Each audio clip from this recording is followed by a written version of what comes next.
Remue ménage. Remue ménage.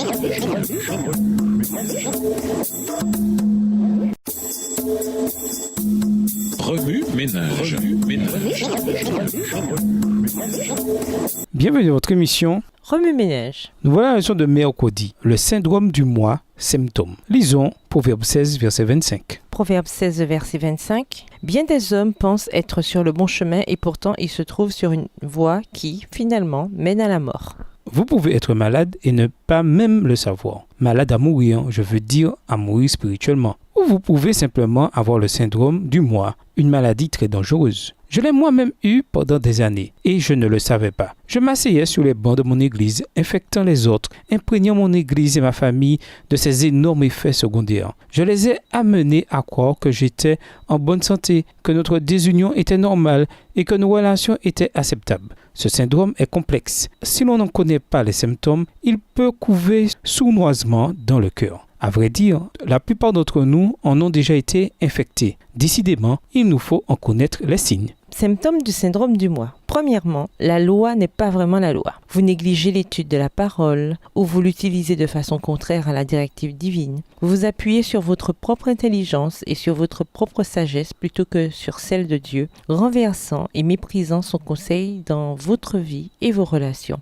Et vous finissez par devenir votre propre législateur. Vous êtes en conflit avec d'autres croyants et d'autres dirigeants puisque votre loi et la loi ne peuvent tout simplement pas coexister dans l'harmonie. Deuxièmement, la prière est l'absolu dernier recours. Si vous souffrez de cette maladie, vous connaîtrez les illusions produites par votre environnement et votre ennemi. Vous croirez que vous pouvez résoudre vous-même vos problèmes. En réalité, puisque votre approche de Dieu est dépourvue de soumission et de communication avec lui, vous vous retrouvez désespéré, loin de son esprit éternel et de la communion fraternelle. Troisièmement, vous préférez être servi plutôt que servir. Votre zèle pour servir les autres est soit faible, soit orienté vers votre propre mérite.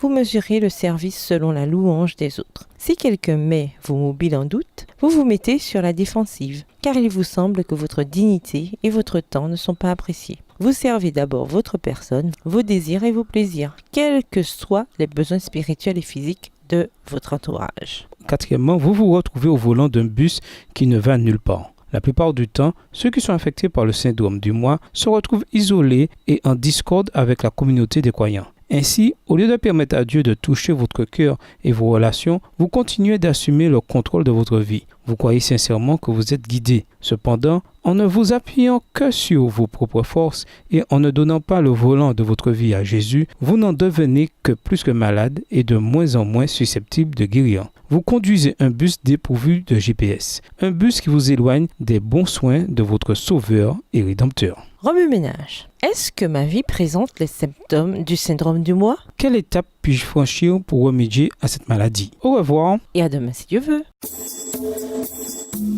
Remue ménage. Remue ménage.